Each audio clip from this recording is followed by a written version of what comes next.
Colorado is seeing its first severe weather of 2024. Thunderstorms are rolling across the northeastern plains tonight. Our Corey Rappenhagen spotted this tornado in Yuma County, or in Yuma rather, around 5 o'clock tonight. We'll check in with Corey in a few minutes. Storms are also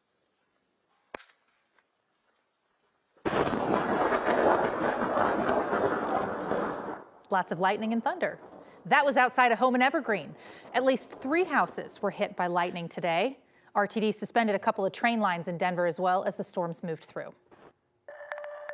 Kathy Sabin, and so it begins. And so it begins. Although we're not quite done with winter weather yet, the storm today creating a severe weather scenario that's still playing out tonight. The storm I'm tracking for tomorrow night will bring heavy mountain snow and colder weather to the city. Tonight, it's all about the severe weather threat off to the east with the tornado watch that remains in effect. We've got some heavy rain coming in the next 48 hours to Denver once this system pulls away, and that mountain snow I was talking about. We're tracking an amazing amount of lightning out across the northeastern plains. Storms are kind of tracking from the southwest to the northeast with a surface low that's been developing over eastern Colorado today, lifting into Nebraska, and some of the counterclockwise circulation generating those storms that have dropped several funnel clouds, possible tornadoes, 1 to 2 inch diameter hail, and damaging winds. We're seeing some redevelopment in terms of thunderstorms across eastern Adams County and eastern Arapahoe County, even a few showers just outside the metro area. So if you missed out on the rain today, you still have a shot at seeing some tonight. Storm Prediction Center still has northeastern Colorado under that marginal to slight risk for hail, damaging winds, heavy downpours, and isolated tornadoes. Here in the city, rain and thunder with cool temperatures in the 50s, but out on the plains, 2-inch diameter hail recorded in Holyoke and at least 1 tornado in the area. Our Corey Rappenhagen, boots on the ground out there all day today. Great job. How are conditions where you are this evening? Man, Kathy, you know, that severe weather finally pushing out of the state of Colorado right now. Still some lightning and a little bit of rain moving through, but boy, what a day it was. Those storms started firing at about 2 o'clock in the afternoon, and the first tornado set down about 3:30 in Washington County, just south of Akron. It was a land spout tornado, so it formed at the ground and moved its way up instead of moving its way down from the storm. And take a look at this video right here. This is a tornado that I shot. I came across this tornado a couple hours later in Yuma County, just north of the town of Yuma, and this also appears to be a little bit of a land spout type tornado where the tornado forms on the ground and moves its way up to the storm, but I didn't see that one actually form. It was already there when I came across it, so I'm not exactly sure what style of tornado that was, but it was a tornado nonetheless. And also I want to show you this video as well. I shot this also in Yuma County.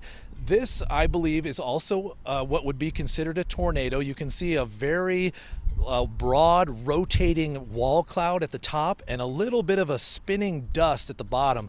A lot of times in Colorado, you don't get to see the whole vortex completely condensated with clouds or filled out with dust. That one kind of went through a field of winter wheat, so it didn't pull up a lot of dust, but I believe that is also a tornado. If the National Weather Service confirms that also as a tornado, that would be 3 Colorado tornadoes today. And it wasn't just tornadoes. We also saw some pretty big hail.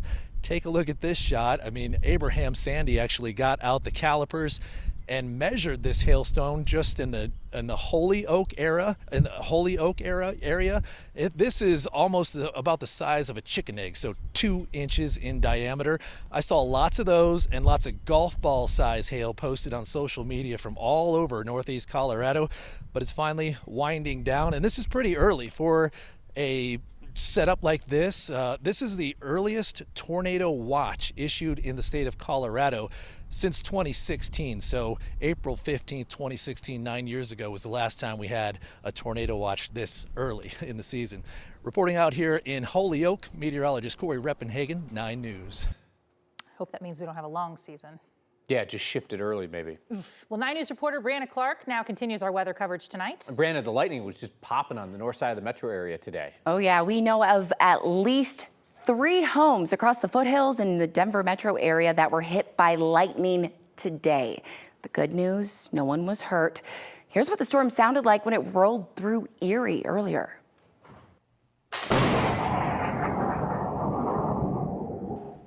Whew. This video was taken just a few doors down from the lightning strike. And this is the home that the lightning hit, and it caught fire. No one was inside at the time, and the neighbors are the ones who actually called it in.